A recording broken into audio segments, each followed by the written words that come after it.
Hi guys, Kiri from Electricus Audio Visual. Welcome back to our channel. Obviously we're following from last week's video, so this is part 3 of how to use your Control4 smart home. This week we're going to be talking about how to use your Control4 remote controls, and I hope you enjoy it.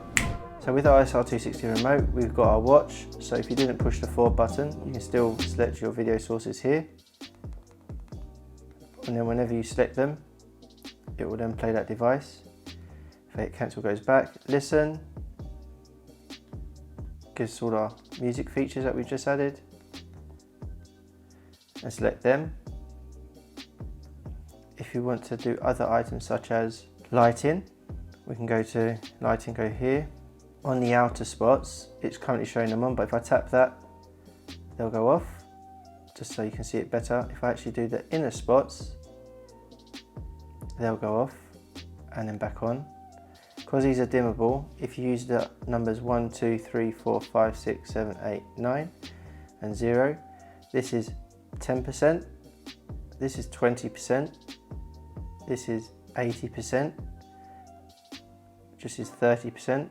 So I'm showing you big differences in numbers so you can see as the light adjusts in the room. So that's how you adjust the temperatures without physically having to go to your phone or a touchscreen. We can also access scenes, so all of our scenes here available. So we can do all lights off, and you see the symbol there with the little squiggly line, it shows you that's active. All on showroom, turns them all on again. That's your lighting scenes. Go back down to our list, do comfort. You can then adjust your comfort setting straight off the remote control. So if you had gates, you can tap that and it will open your gates if you want to, and it gives you feedback there. Now, in addition to that, if you need to change rooms for whatsoever, so you've taken this remote to another room, you can select, so you highlight the room. Once you select it, you can then access different rooms. We've got invisible speakers as are the room, so if I go to listen, and then go to radio, browse, local radio, go to the feature ones because it's quick for now just to show you.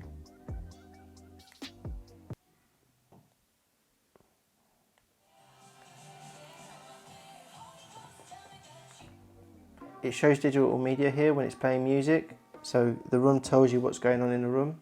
So now that we're in the showroom again, if I go to radio, favourites, hit capital London because it's the top one, just because it's nice and simple just to navigate there. Now again, when I'm here, it will say digital media is playing in the room, which is just basically music. So anything that's digital media is music related, whether that be Spotify, AirPlay music, etc. So how to AirPlay on your Control4 system. So obviously we spoke about the ShareBridge driver.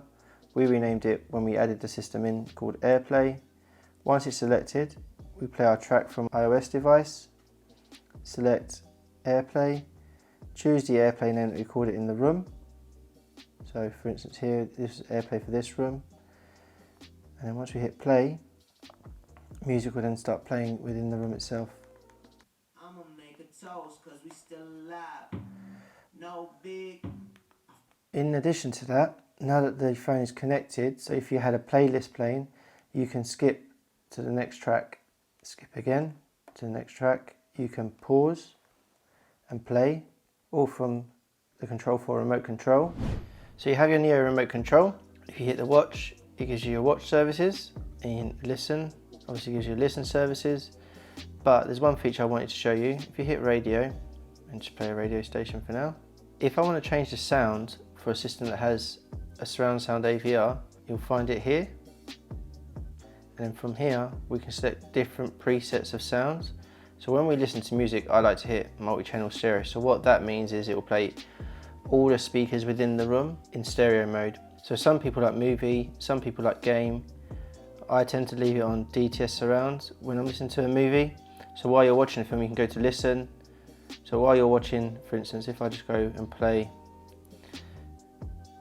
Apple TV and I'm watching a film, but I don't quite like the sound how it sounds, so I can go to listen, go to the AVR for the room, and then change the sound depending on how I want the experience to be. But as I said before, I tend to use DTS surrounds because I find it's the better sound. when listening to a film. So from previous videos we added a quick favourite, so the dot shows us there's more going on in the room. So if I swipe across there, we have our Apple TV. So to quickly turn on the Apple TV, and we've got our all on lights for the room. You have all your icons here for all your video sources. Listen, gives you all your music sources. But one feature I didn't show you on the touchscreen video before is if we start, say, playing Apple TV and we selected Netflix, the sound might not be quite right. So if we go to listen and then select the AVR for the room, so this one's got the SR5013 AVR. If we tap that, it'll give us the option to choose different presets of sound. So when we're watching a film, we either do DTS surround, because that's the one that we preferably like. When you're listening to music, however, if you hit multi-channel stereo, what that does, it plays a sound from every speaker in the room in stereo mode. So it's like an immersive sound from your surround sound setup. And then also we can actually change rooms as well for the remote control. So if I went to front, it will now change the room. So now it's the front. If we tap security, because our video doorbell's got motion sensors on there, when it senses triggers from someone moving, it will give us the alerts there as well. If you had gates in the front, that'll be part of your security, and it will say locks and sensors. So any room that's physically connected to your Control 4 system, you can use your Neo remote with. The on-screen display is like pressing the red button on the SR260 remote control. So if I tap that, it will turn on the TV and bring an on-screen display straight away. And then you literally just navigate across from here. So the little blue dot in the top left-hand corner tells you something's happened. There's been an update to the remote control, which actually updates automatically with new features all the time. So if I tap there, and I scroll all the way down, go to settings, where the blue dot still was, and hit what's new, it will actually tell you what's changed on the remote control. A simple room off, turns everything off in the room. And that is the Control 4 Neo remote control. So now you know how to use the SR260 remote control and the Control 4 Neo remote control. If you have any questions on either of these products, please comment below and we'll be happy to assist you. Please like and subscribe, and we hope to see you on the next one.